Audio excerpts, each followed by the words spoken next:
Madhava Kunja Bihari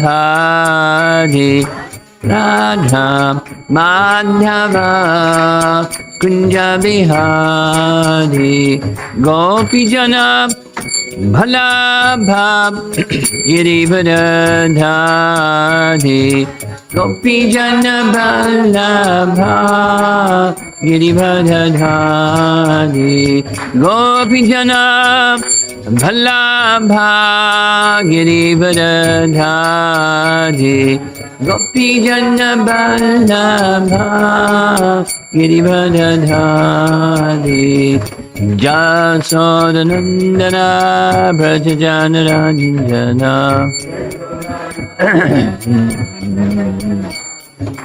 Jasodanandana Brajajanarajana Yamunatira Vanachadi Yamunatira Vanachadi Tira Vanachadi Jaya Radha Madhava Kunja Bihari Radha Madhava Kunja Bihari Jaya Radha Madhava Kunja Bihari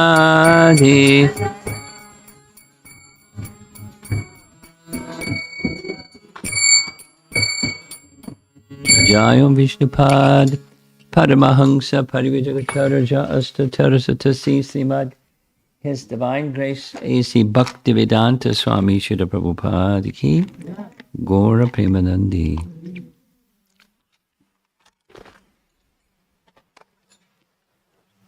Om Namo Bhagavate Vasudevaya. Om Namo Bhagavate Vasudevaya. Om Namo Bhagavate Vasudevaya.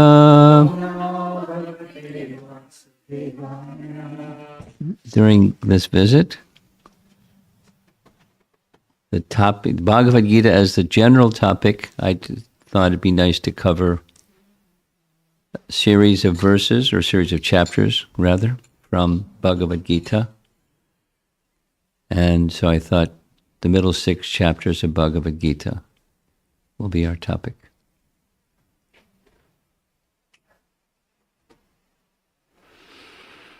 So this evening the plan is to make a summary of chapter 7, the first of the middle 6 chapters. A little bit about the structure of Bhagavad Gita. I know most of you know, but it's nice to hear again and again. Bhagavad Gita has 18 chapters, and some of our acharyas have described the composition of the Bhagavad Gita has 3 sections, 6 plus 6 plus 6, making 18. And the first 6 chapters of Bhagavad Gita, they're focusing on detached work, karma pala tyag.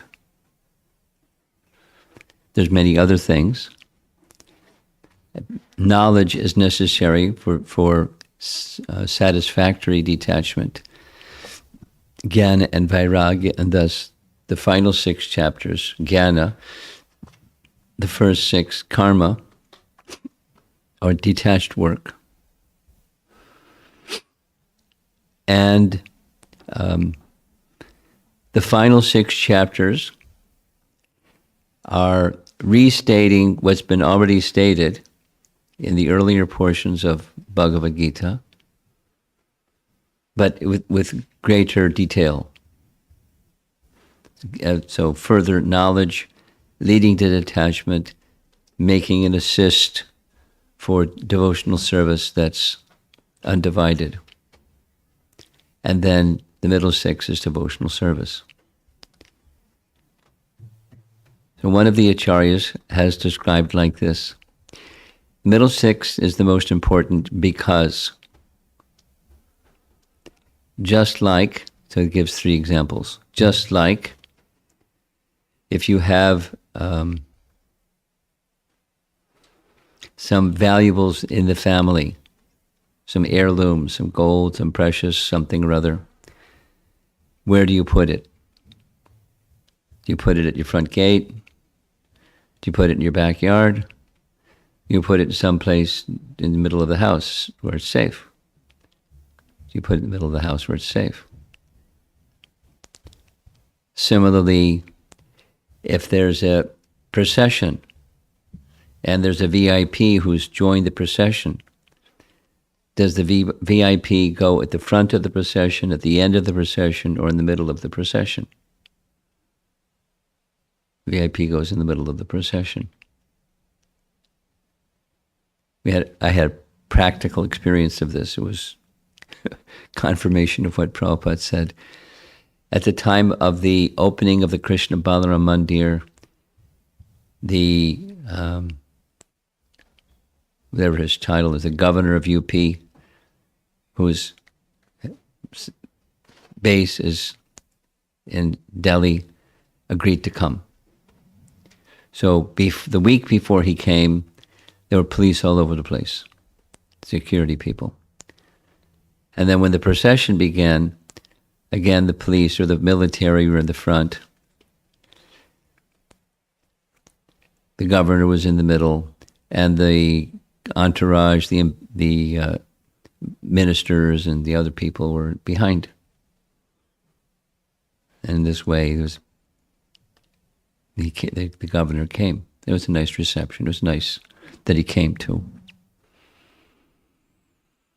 And then a third example is given. When you build a house, what's the most important part? The windows and the doors, or the walls, or the structure that holds the house up, like an A-frame house. The main beam across the top, and the parts that support the main beam across the top, and the foundation. The other parts go on after that's in place, but the most important part is the foundation and the frame that holds the house. So the Acharya says, similarly, Bhagavad Gita is composed like that, where the most important part is in the middle. And bhakti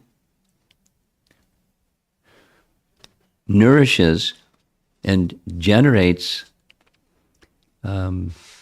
knowledge and detachment. Bhakti is independent, the others are dependent. Bhakti is not dependent. Bhakti is independent.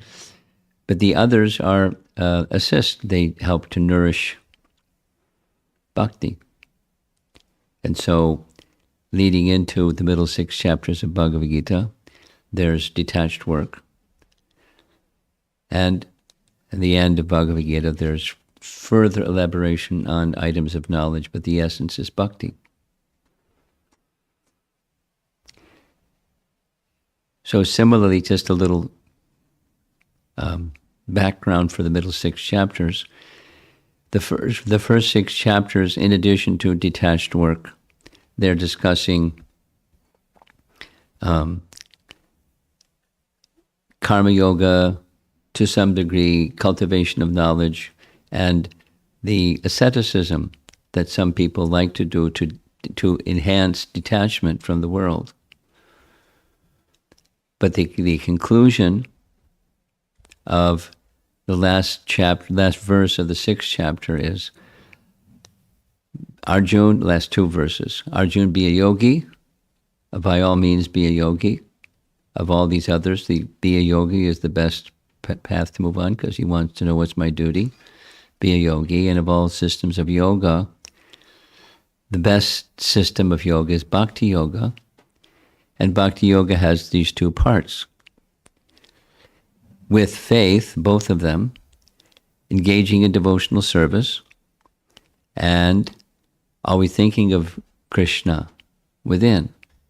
Madgatena antaratmana. Madgatena antaratmana. Shraddhavan, with faith. Bhajate yomam, engaging in Krishna's service. So what the body does and what the mind does. You get those together, and with faith, properly executed, that's the topmost yoga. So that's how chapter 6 ends. It then introduces the middle 6 chapters. And the middle 6 chapters, so we're going to just do a little overview of chapter 7. And there's several sections or clusters of verses. And Krishna repeats in the first verse of chapter 7, he's going to explain how this is. People like that. Devotees like to ask how-to questions. Now, commonly what I've been answering with how-to questions is sadhu sangha. And I'm starting to answer, read the middle 6 chapters of Bhagavad Gita and you'll know how to. Because Krishna promises that he's going to explain how the topmost yoga system can be performed. That's the first verse. I will now explain to you, Arjuna, how to. So the same two things. But specifically, how to engage in devotional service with mind fully fixed on him. Madgatena taratmana. So we can say that the chapter 7 is beginning to explain the Madgatena antaratmana how to.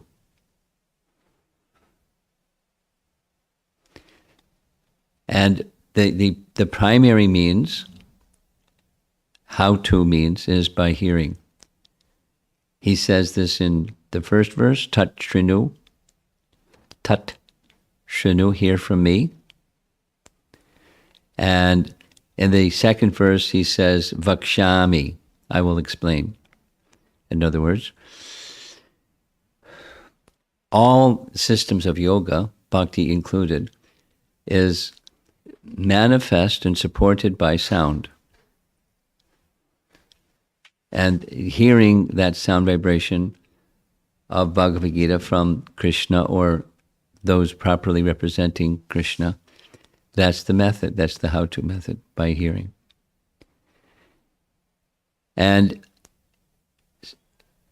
fundamental, if you want to, those who want to develop their bhakti nicely, it's imperative, it's essential to understand the divisions of Krishna's energies and how they're resting on him. Or he specifically says, his spiritual and material energies. I'm going to explain to you these bhakshami, these spiritual material energies, after which there remains nothing further to be known. That's pretty strong. Nothing further to be known. So there's the source of everything, and there's that which comes from the source of everything, at least in this world. Now there's subdivisions in other parts, but it's spirit and matter.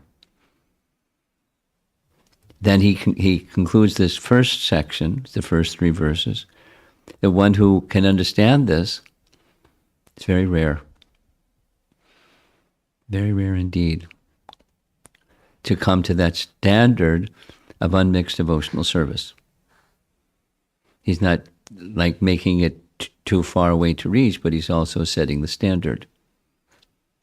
It requires to know Krishna requires the person to know this is categories of matter, this is categories of spirit, and Krishna is the controller of both, the source and the controller of both.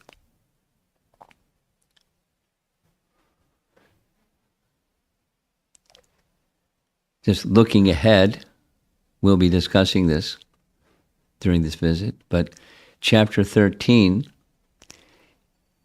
starts another section of Bhagavad Gita. 6 plus 6 plus starts with 13. And in 13 is a Sankhya section.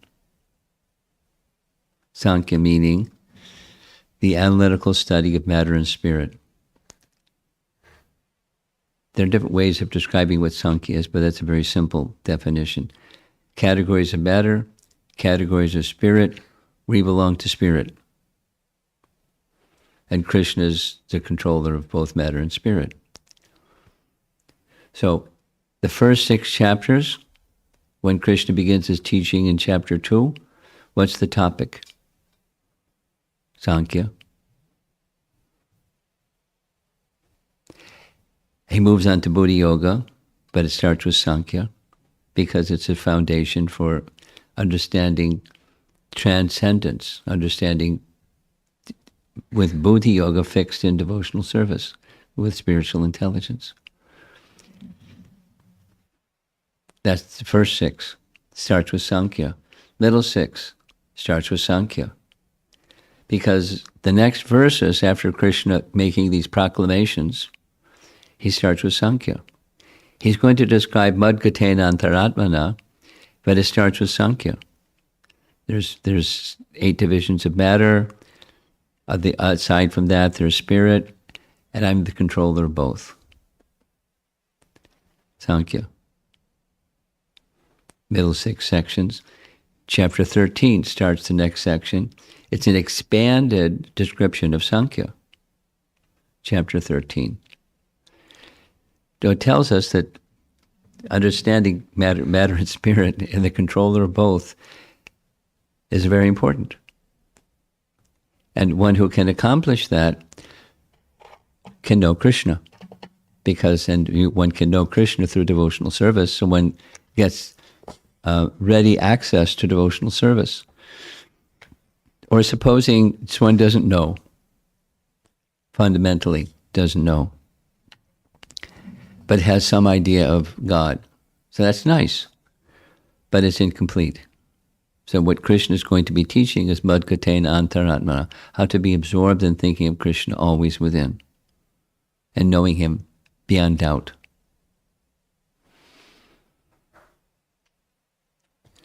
So that's the first 3 verses is one section. Krishna's making some proclamations of what he's going to be doing.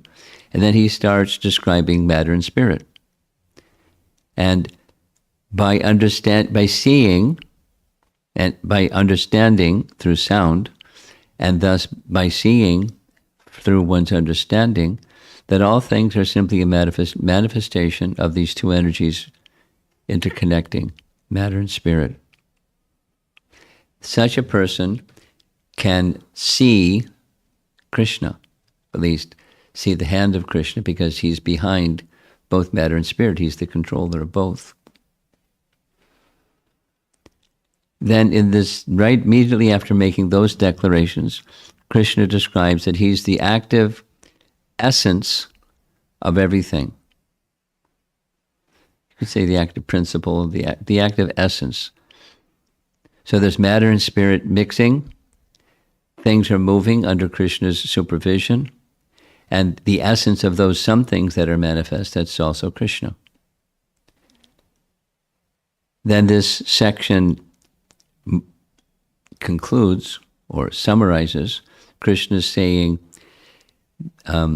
these energies of his, moved by the modes of material nature, everything is moving according to those modes of material nature, but not Krishna. He's not under the modes of material nature, as he's not under his material energy, because he's in control of the material energy. It's like a lawyer building a case. And he's the supreme authority, and he's explaining Madgatena Antaratmana, how to. And he's explaining how to. Resting on sound, hearing in an authoritative, factual manner how everything is working. That he's the basis and support of everything that's working. And when one who understands these features of him, then one can understand him without a doubt.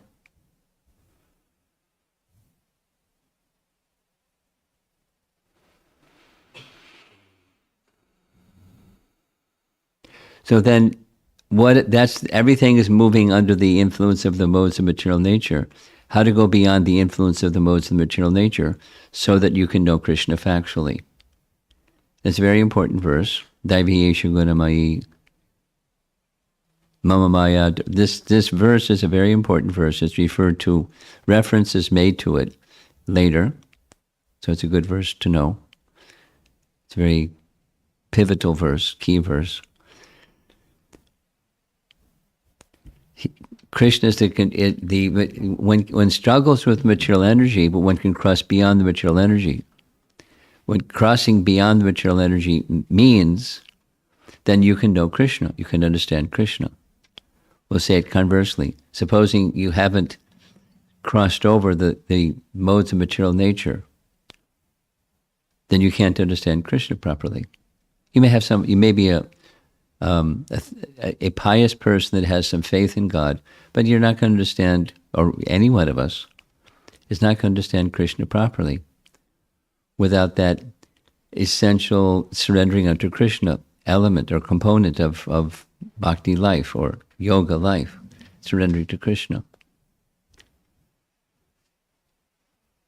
I'm pausing because there are sequences to all of this. The stage is set for Madgatena Antaratmana, how to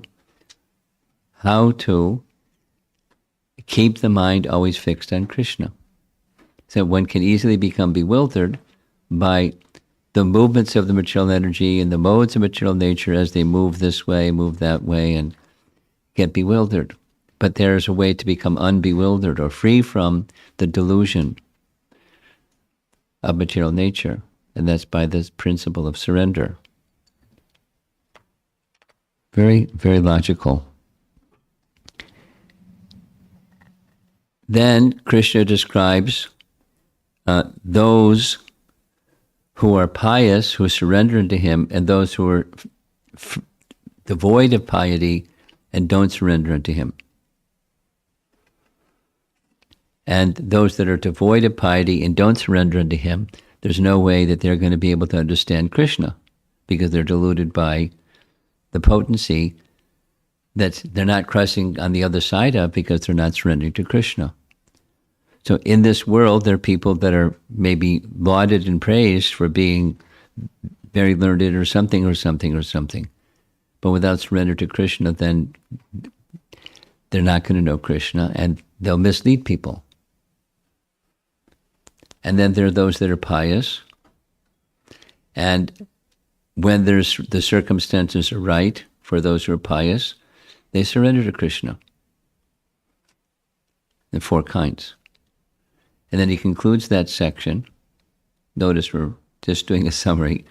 When he concludes that section, he indicates the best of the four pious people who surrender unto me is the Jnani, and he further refines that the Jnani who has no material desire. Because a symptom of Jnana is detachment. Detachment to what? Detachment to seeing things separate from Krishna. Seeing things separate from Krishna is a very simple definition of what's material. Because in a higher sense, there's nothing separate from Krishna. And a person in knowledge knows there's nothing separate from Krishna. And therefore they have no material desire. Such a person is a candidate and is the best of all those who do take shelter of Krishna because he's doing so in knowledge. And it's more secure than the others. It's quite circumstantial. Pious, but circumstantially they surrender to Krishna. When they're curious, they're in need of wealth, they're suffering, they want relief from their suffering. One who becomes situated in knowledge without material desire is the best. So we're moving right along. And then the next section of those that don't surrender to Krishna, there's subdivisions of those, or categories of those, or ways of describing those. And one of those is those who worship the demigods. And another is those who are impersonalists. And the demigods, worshippers, although there are vast sections of the Vedas that describe and prescribe worship of demigods, that's there because people are desiring material gain, and there's a method for those that are desiring material gain but aren't ready yet in their spiritual evolution to surrender to the source of the power of the demigods. They just want some material gain. So there's a methodology for them within the Vedic system. But those who are simply the worshippers of the demigods, they're doing so with avidhi purvakam, without proper understanding of where everything is coming from, where the power of the demigods to give what the demigods give come from. So it's done improperly, or without proper understanding. The proper understanding goes back to understanding that Krishna is the source of both the material and spiritual energies, going back to the early parts of chapter 7. But there are those that haven't learned that, and even if they're told that it doesn't enter, they don't assimilate it because they have strong material desire. And the strong material desire is an obstacle for knowledge. And when there's an obstacle for knowledge, then there's attachment.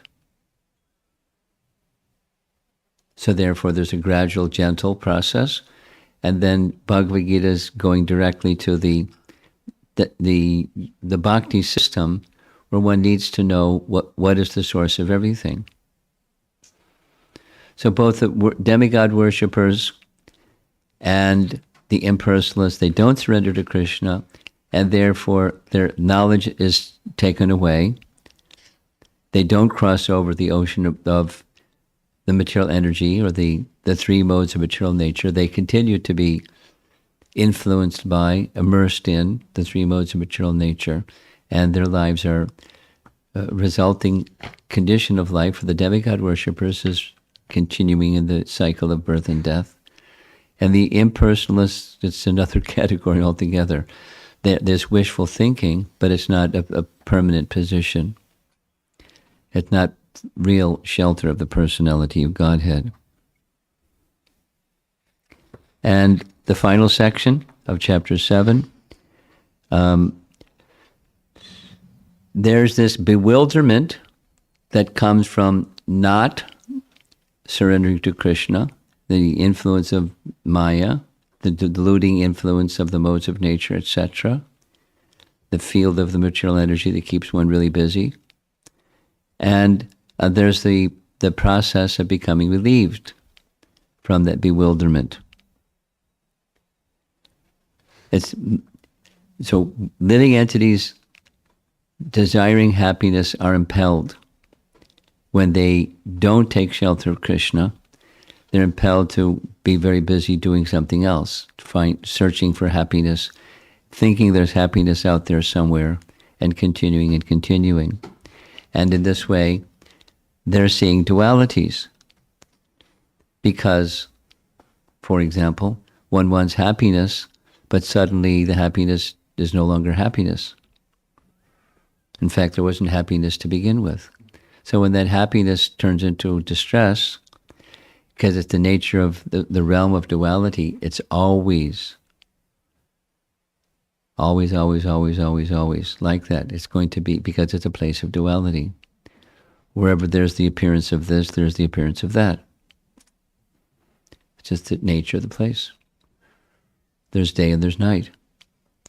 There's winter and there's summer seasons. There's duality in any form or any part of the material creation. It's a place of duality. And how to go beyond the duality is to go towards what's beyond duality. And that's the same indication. It's the conclusion of Bhagavad Gita, as I was told the title of this discussion in Bhagavad Gita is Ma Suchaha. And that's just Krishna's affirmation that you surrender to me and Ma Suchaha. Ma Suchaha. Don't worry. Ma Suchaha. Have no fear. So it's the fearless path. Now, we're on a fearless path, but it doesn't happen so quickly.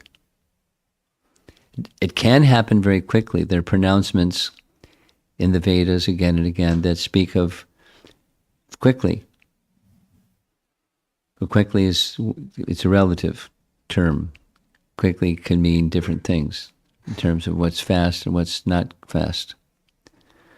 But quickly is achieving this human form of life. During this human form of life, during the human form of life, we can be connected with transcendence and thus rise above the struggle.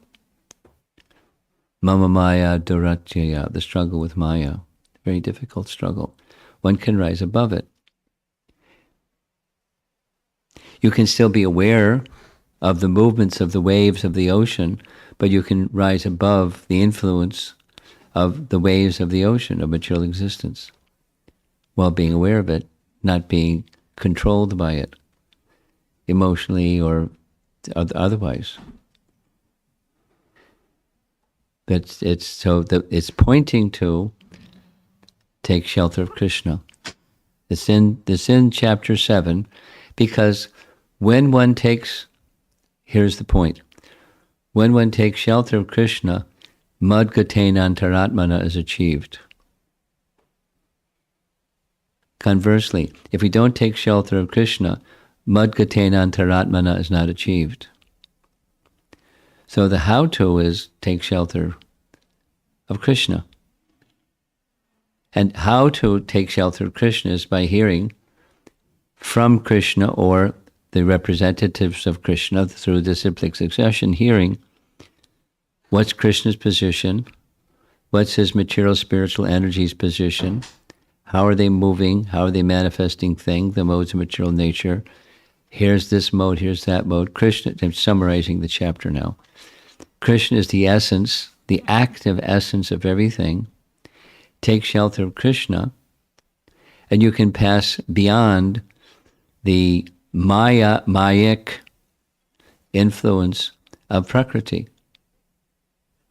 When you've passed beyond the Mayic influence of Prakriti by taking shelter of Krishna, by hearing about him and hearing the transcendental, beyond material influence position of Krishna, when you're there, Madgatena Antaratmana is achieved. Supposing you're not there yet, none of us are there yet. So what do? Then you, with faith, Shraddhavan, Bhajate Yomam. That's what we do. So there's the sadhana. This is not chapter 7, Bhagavad Gita, it's Nectar of Devotion, but there's a sadhana stage of bhakti.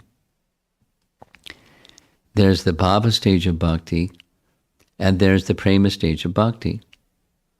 But if one stays with the sadhana stage of bhakti, particularly the sadhana stage of bhakti as given by Lord Chaitanya, which means given through Rupa Goswami, we're on the path of Madgatena Antaratmana.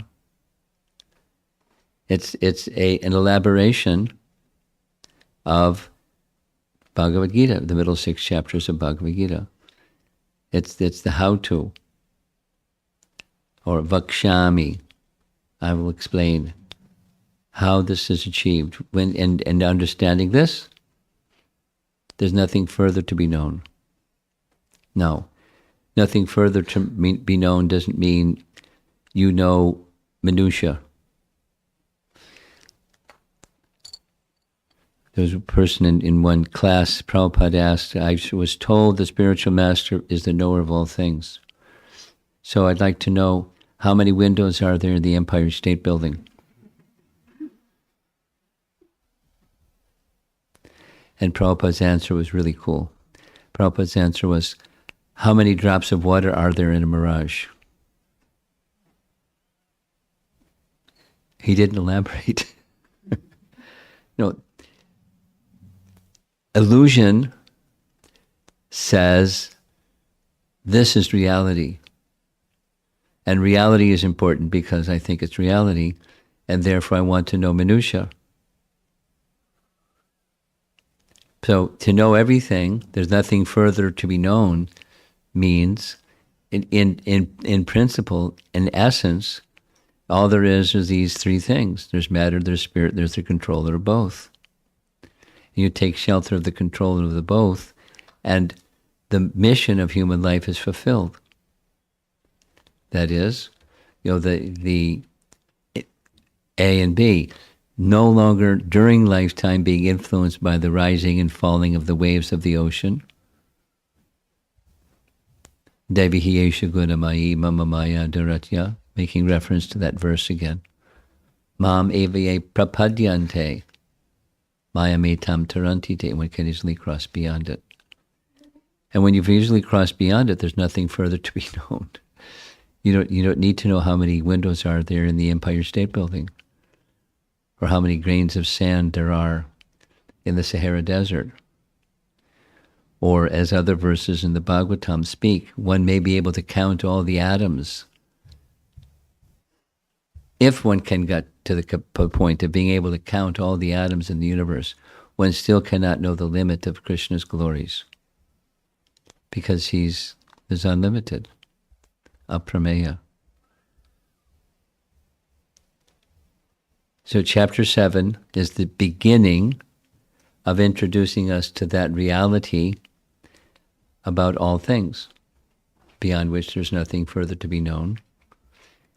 And it's gradually realized,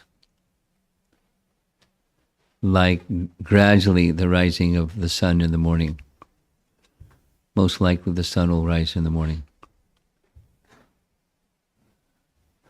And the light of the sun that rises in the morning is experienced gradually. So let's see if our study of the middle 6 chapters of Bhagavad Gita helps us experience, so to speak, the rising of the light of Krishna's words in Bhagavad Gita for our benefit. So there we are, chapter 7. The first of the middle 6 chapters of Bhagavad Gita summarized. Any discussion?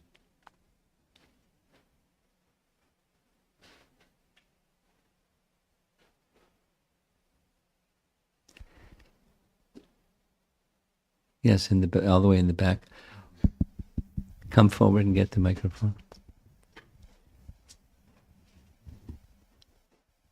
Hare Krishna Guru Maharaj. You mentioned that a jnani is qualified to understand Krishna. No, I didn't say that.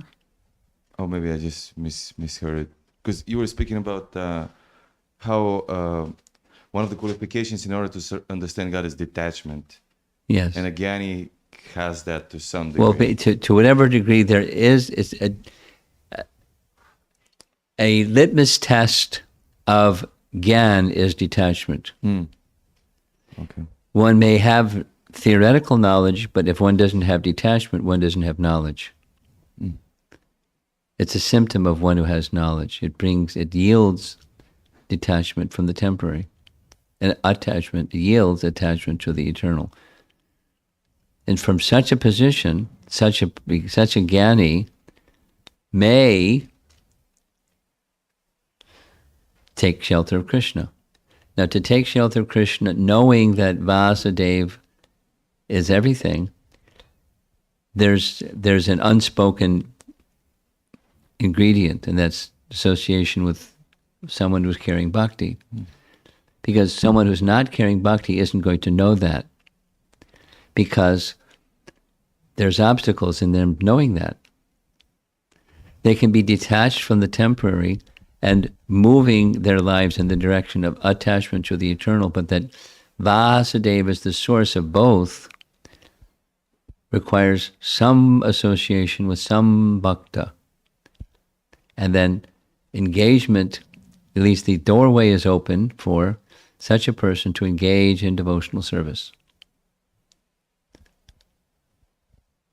And then comes the realization through the medium of devotional service. So it all goes back to association of the bhaktas. Yeah, Ultimately. it's unavoidable. No, it's just like that's just the way things are. Someone could, I don't like the way things are. Well, okay, but that's the way things are. Just like there's winter and summer season. That's the way things are. It's how this place is structured. There's duality here. So to go beyond duality, this is the requirement. Yoga is the requirement, and the fulfillment of that yoga process is these two.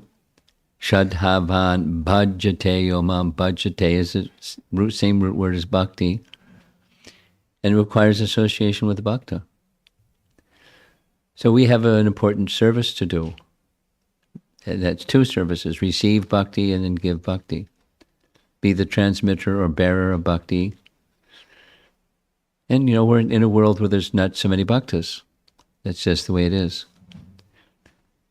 But it's our service to receive and to give bhakti. And then the person that's the jnani can move from Gyan yoga to bhakti yoga. Not just by Gyan, they can say, okay, Vasudeva is everything, and now I'm doing bhakti. It's not like that. Gyan doesn't yield bhakti. Gyan is dependent, and bhakti is independent. Okay? Thank you. Would anybody else besides Lal Gopal like to carry the microphone around? I don't think it's so appropriate that he carries the microphone around. Can you do that? Very good.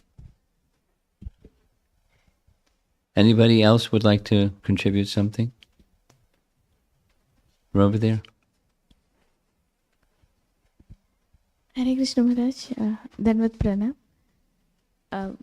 You're saying detachment is the main thing. So, can you give some examples for the Gruhastha? How the Examples for Avagrahasta, how to?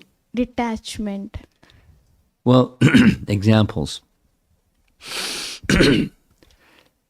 Let's say there are many people in this room who are grahastas, and many of the people in this room who are grahastas were not previously engaged in bhakti like they are today.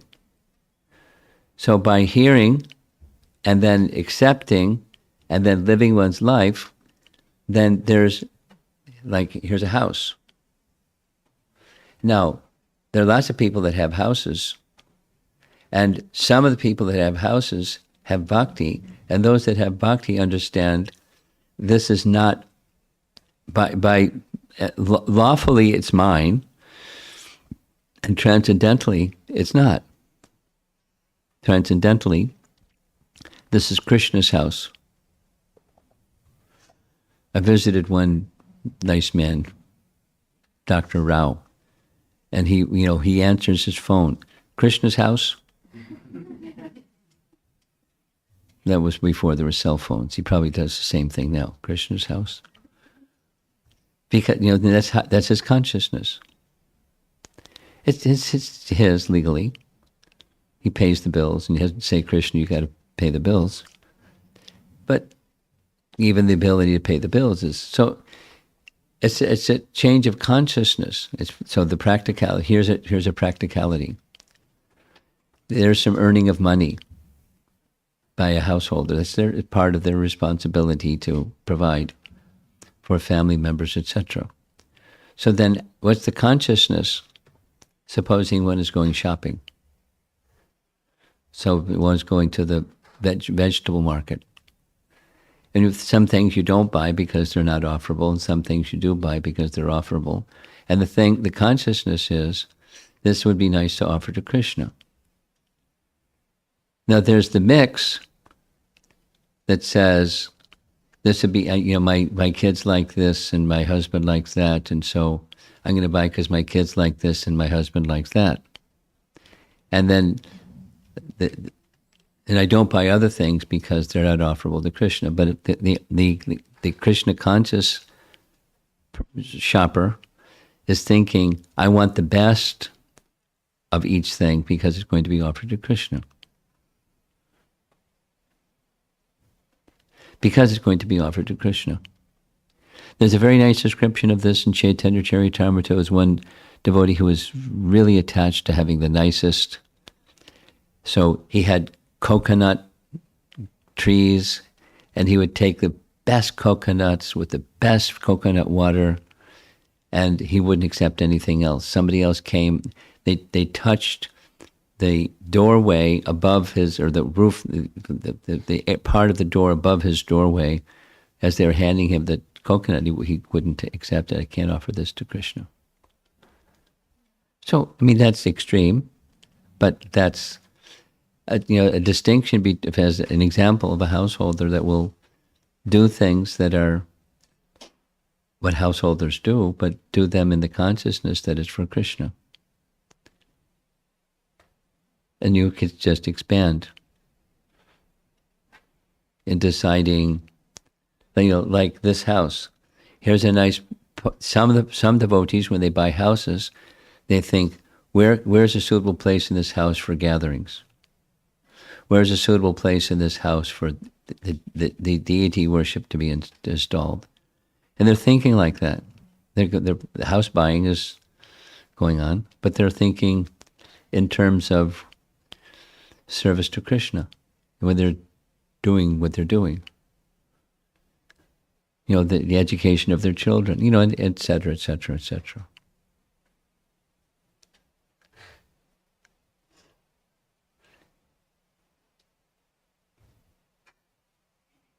Okay. You ready? Maharaj, just can you give me some examples on emotions, like Examples of? emotions while the devotees with the detachment, how they express their emotions and particular things. How they express their emotions with detachment. Yes, Maharaj. That's what your question is? Yes, Maharaj. Well, there's different ways. Just take the Sankhya way. The Sankhya way is, there's the emotion, and I'm the observer of the emotion. Supposing one doesn't have Sankhya, I am that emotion. That emotion is me.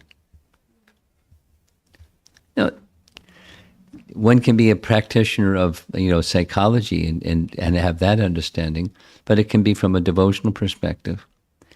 So my business, as a devotee, my business is to go to Krishna. And as I'm going to Krishna, there's this world of duality in which I live. And sometimes, let me pass through, let me take shelter of Krishna, first and foremost, because then I can pass through this sea of duality where it's sometimes, including in the emotional department, and I just tolerate it, because after some time the waves are going to subside and it's going to be peaceful, and then it's going to be turbulent again. And so I don't want to get distracted from my main mission in life. My main mission in life is connecting with Krishna. And one who has that, it helps in the detachment, emotional detachment. It doesn't mean you go to sleep, or you can't perceive or detect things. You don't feel anything, but it becomes transcendentalized by taking shelter in Krishna, factually. And then that taking shelter in Krishna is tested. Like, what's your threshold? Until you start to scream, or become angry, or become depressed, or become something.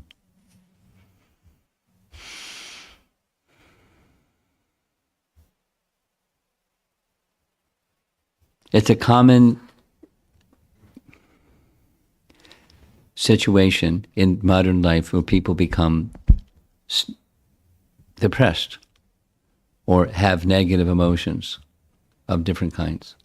Lots and lots, not necessarily depression, just going to just be like feeling lots of pressure, stress. I'm thinking of some devotees that I know are going through situations in their life that's very stressful. One of the key advices for such a person is please examine how closely connected to Krishna you are.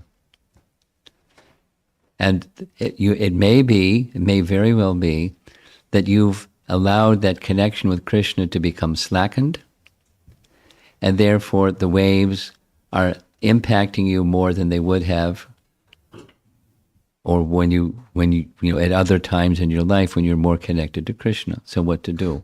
You can't just dial down the demands of your time or the circumstances that are stressful, but you dial up, you're taking shelter of Krishna. And then you can handle your emotions better. You have better intelligence. You have more tolerance, more patience, more spiritual strength. But the starting point of my reply was, there's the mind, and there's the emotion within the mind, and there's the viewer of all that, the seat of consciousness, and that's not me. It's temporary. It's a covering, and it comes and it goes. So I deal with it, but I deal with it with detachment.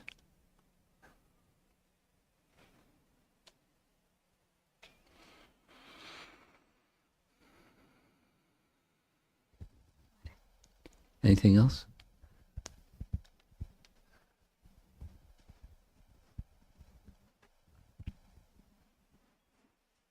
Hare Krishna Guru Maharaj. I have a two-part question.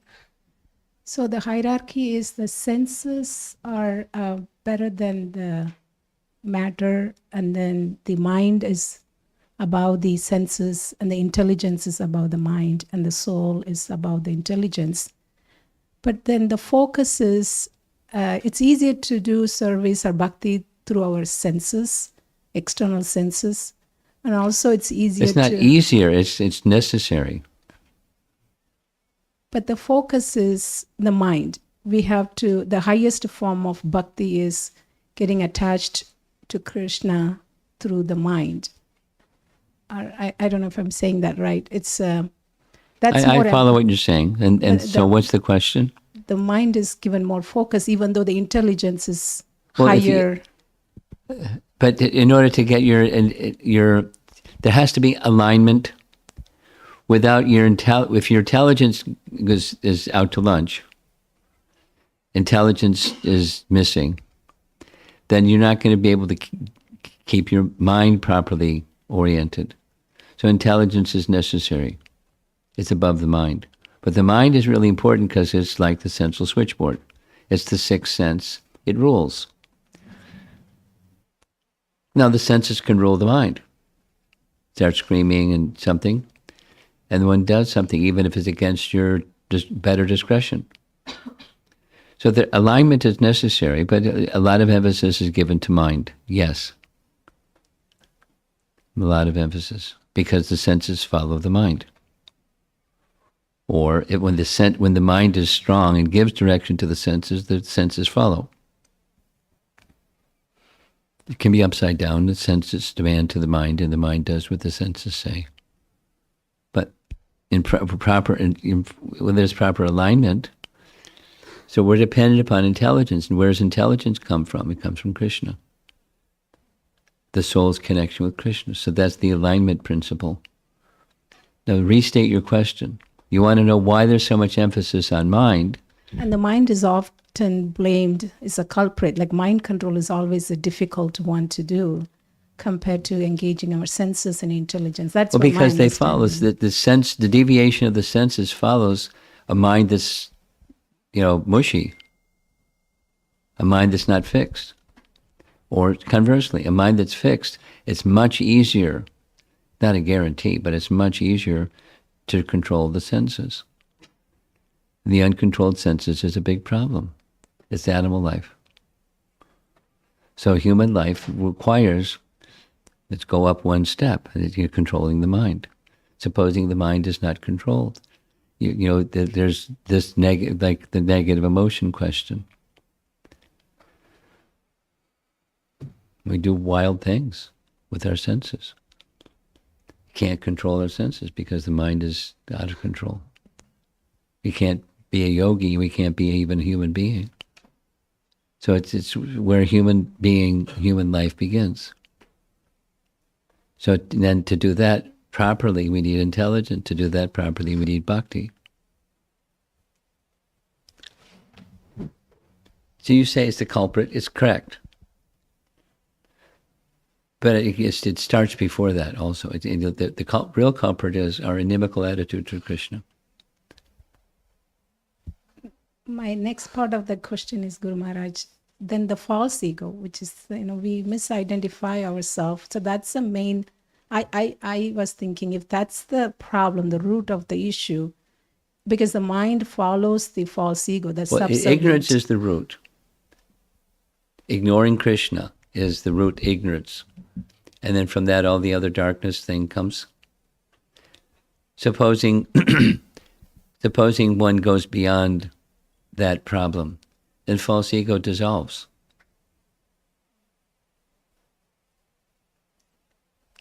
So Kapila's teachings, chapter 26. Bhakti has that power. And if without the bhakti power, something else is ruling our lives. The whole thing. So now, go ahead. So with knowledge, if we get rid of the ignorance and then the false ego dissolve, the mind will all follow. Like, so I was just that's trying to see the bhakti. flow. The dissolving of ignorance is a dissolving of the ignoring Krishna. Because root of ignorance is ignoring Krishna. So address that. The structure collapses or becomes weakened. It collapses and eventually it dissolves, depending upon the strength of bhakti.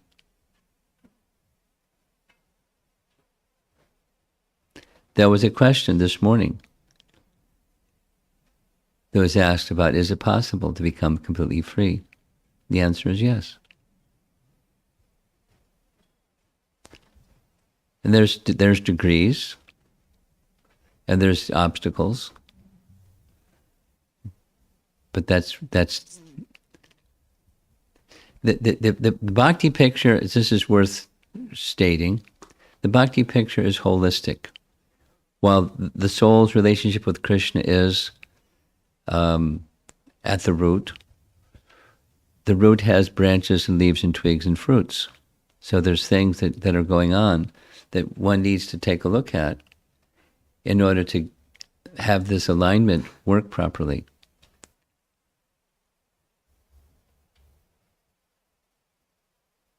We have to eat. So how should that be done? That assists the alignment of the soul's relationship with Krishna. You have needs. How are their needs going to be met? We have social needs. We have emotional needs. We have needs. Bodily, physical, emotional. So the holistic picture is there, but it doesn't change the fact that at the heart is the soul's connection with Krishna, and that's how the bhakti process works. That's how detachment, madgatena taratmana, works. There's shelter. That therefore, in this chapter, is taking shelter, surrendering, and crossing beyond the darkness. Okay? Thank you.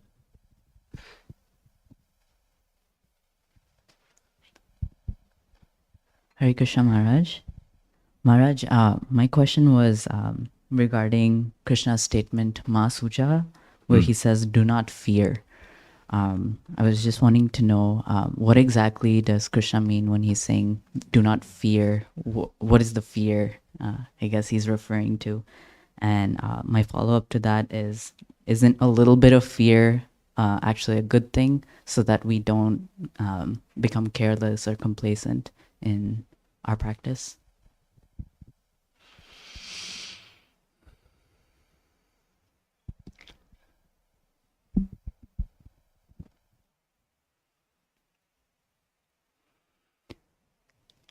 We'll take the second one first. Is fear, isn't a little bit of fear necessary so that we don't become complacent?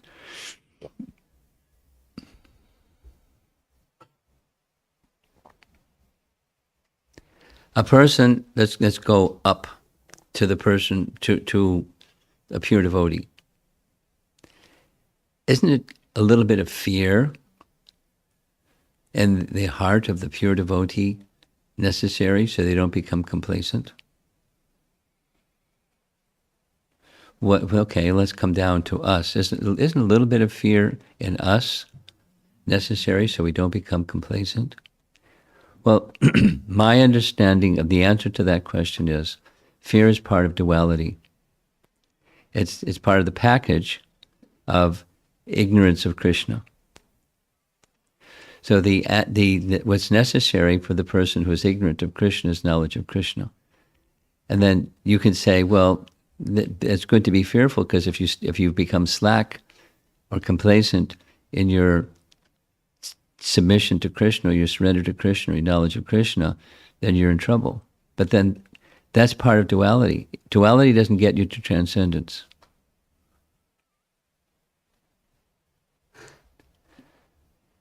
No, so supposing somebody's further down. Well, four types of pious people render devotional service unto me.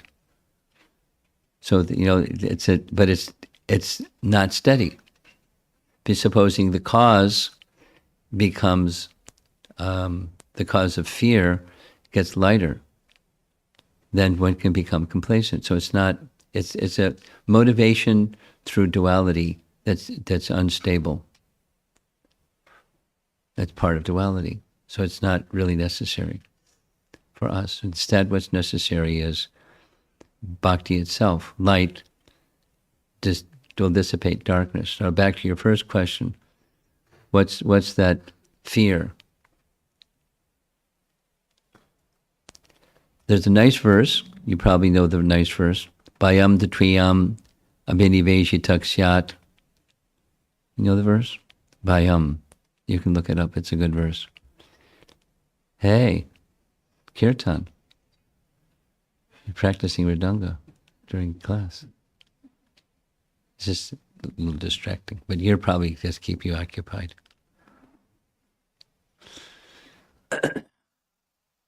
Bhayam dvitiyam abhinivesh. Abhinivesh means absorption. Fear arises, syat.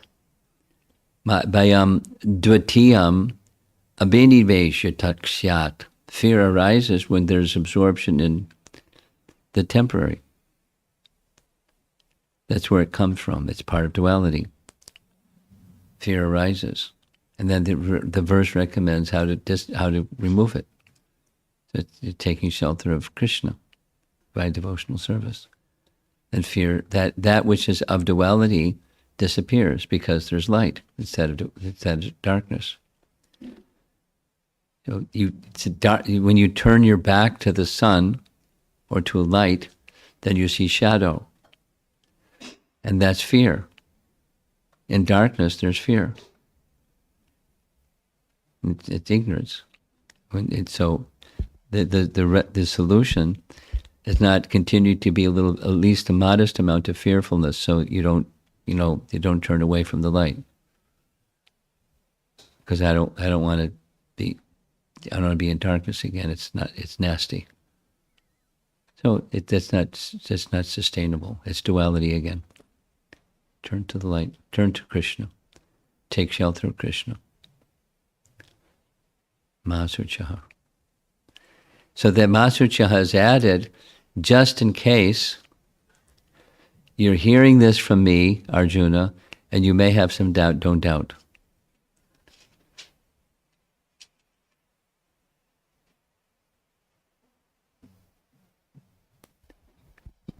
She has something. You have the microphone. Look at that. Okay.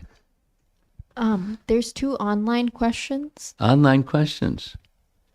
The first one is from Srila Prabhu. He asks, Guru Maharaj, can we say this? The level of one's understanding of Krishna is reflected in one's love and devotional service to Krishna. Oh, fantastic. You got an A in your Bhakti Shastri exam. Next. Lakshmi Kanta Prabhu asks, Hare Krishna Guru Maharaj, in the Bhagavad Gita 13.1, Lord Krishna says, I shall declare to you this supreme wisdom, the best of all knowledge. Can you please share your comments on why Krishna is saying this after explaining devotional service in chapter 12? Because he's just going to expand everything that's there, starting with chapter 13 to the end of Bhagavad Gita, is restating things that have already been stated, but in expanded form. It's not new. It's restated in an expanded form. So nice catch. He's already stated it, and now he's going to expand it. The principle doesn't change. There's more details in the expanded version. Is that it? We're done? Way in the back again. Okay, where's our runner? Oh.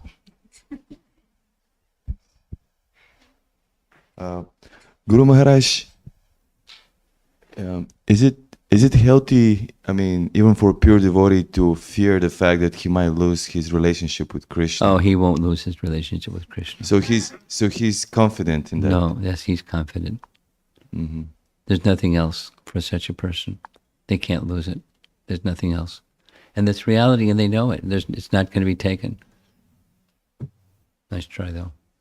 So there's no such a thing as a healthy fear? That's not it. Your question is the same as her question, just stating it differently. Mm. Okay. Masuchaha.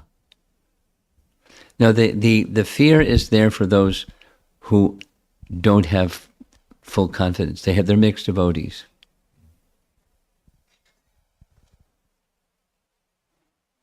They're devotees.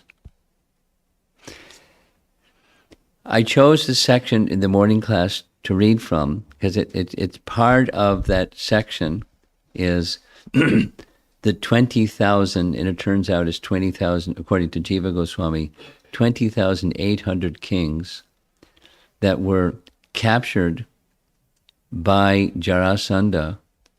They wouldn't surrender to him because they were surrendered to Krishna. And so he put him in jail, put him in prison. And his plan was to make a human sacrifice to Mahabhairava and thus get some Shakti from Mahabhairava so he could control the world. So they sent a messenger to Krishna, please rescue us.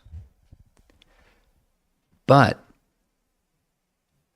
they also expressed some doubt. How is it that you're devotees and you're the all-powerful and Jarasandha is not your devotee and he's more powerful than us and he's trying to control the world. This is our doubt, but please come save us from him.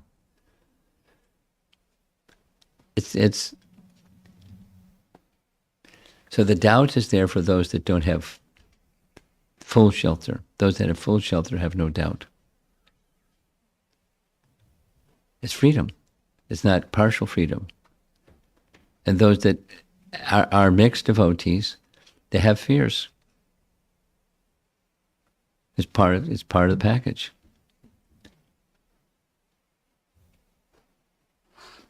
Bhayam dutiyam abhiniveshitak syat. Abhinivesh, absorption in dutiya, in duality.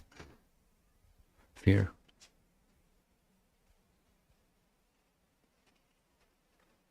Thank you. Anything else? Looking around the room. We're done. Okay. So we'll see you again. And just a word to the wise. Unless something inexplicable happens, I like beginning classes on time. And so I plan to begin classes on time. If you want to come fashionably late, it's quite okay. It's all recorded, but I'm going to begin classes on time. It's just, there's a reason for it. It's, punctuality is good. So, whatever time you want to come, you can come. That's fine. And I'm just letting you know I like to begin on time. Thank you. Srila Prabhupada ki.